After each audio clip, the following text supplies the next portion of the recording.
Something happened to you, but you can't remember what. Not clearly. Not like a dream you wake up from and instantly forget. More like a story that ended before the final chapter, with no warning, no conclusion. Maybe it was sudden, a car accident, a sharp pain in your chest, a quiet moment that slipped into nothing.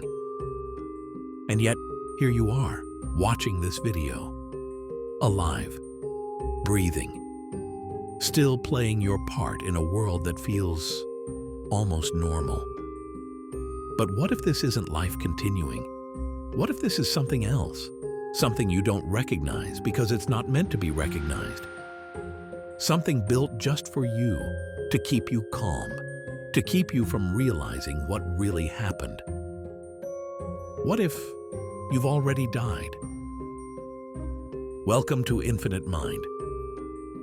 Today we're stepping into a question that can't be unseen. One that will crawl under your skin and sit in the back of your mind long after this video ends.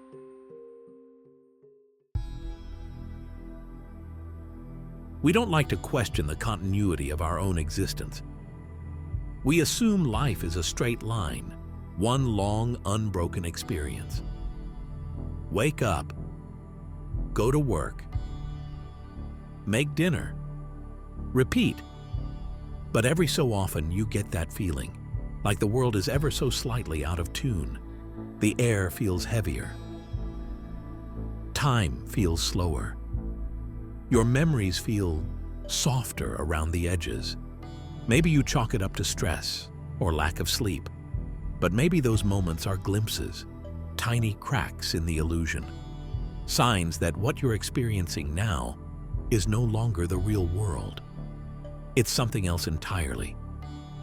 And to understand what that something is, we need to talk about quantum immortality.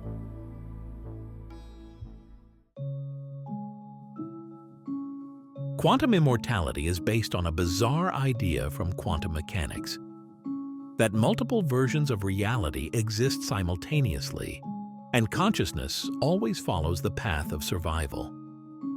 Picture this. You're driving through an intersection. In one universe, you make it across safely. In another, a truck slams into your side and everything ends. But your consciousness, your internal sense of I am, doesn't experience death. Instead, it shifts into the timeline where you survived. You don't know it happened. You just keep going. Maybe a little shaken, maybe wondering why your heart is racing, but alive. The version of you that died, gone. But you, or rather, some version of you, kept moving forward. Now imagine this happening over and over again. Each time death comes close, your consciousness sidesteps it, hopping from one branch of the multiverse to another, never ending, always continuing.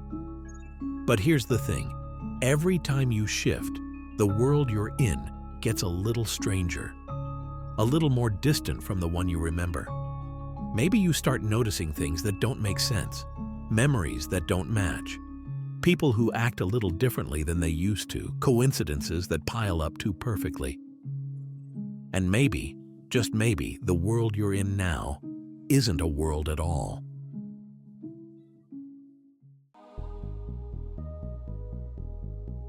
What if this reality is a reconstruction, not a continuation of life, but a simulation?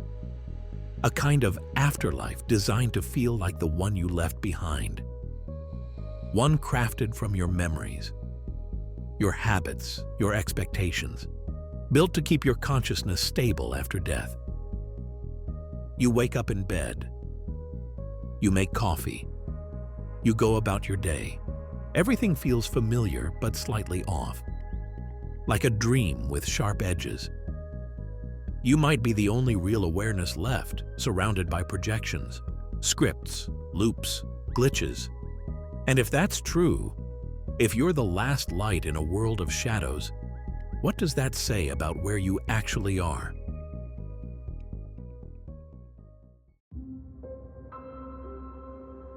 There's a story called The Egg by Andy Weir. In it, a man dies and meets a cosmic being who tells him something extraordinary.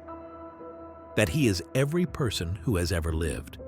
That time is an illusion, and each life is just a step in his evolution. He will live every life that ever was, and when he is done, he will become like the being before him, a god, born from billions of lives. The entire universe is an egg, and this life, just one layer of the shell. It's poetic, beautiful, terrifying. But what if it's not just a story? What if this life, your life, is one in a long series of consciousness loops, moving from death to rebirth, again and again? And what if this in-between space, this strange, stable version of your life right now, is a waiting room?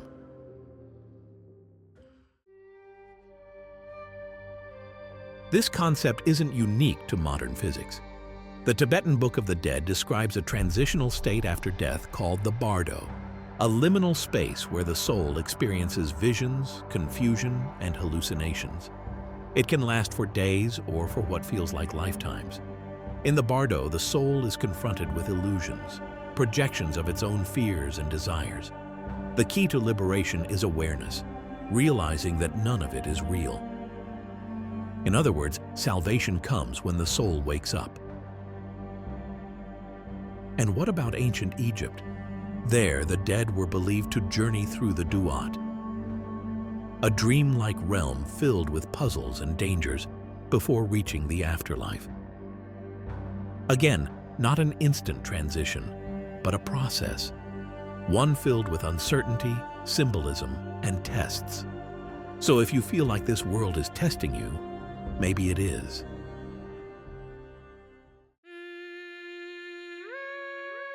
Maybe death isn't a doorway. Maybe it's a tunnel, and maybe you are inside it right now. Which brings us to a deeper question. If this is the afterlife, what does that mean for you? Are you free to do anything? Do your choices still matter? Is this all just noise, or is it the opposite? If this is the afterlife, if this is your own simulation or a spiritual limbo, or a side road between death and whatever comes next, then maybe the greatest mistake is thinking you're still alive. Maybe you've already died. Maybe this is the story you're telling yourself to cope with that, a self-generated dream, a memory you're looping through until you're ready to let go. Or maybe you're the last version of yourself still trying to understand.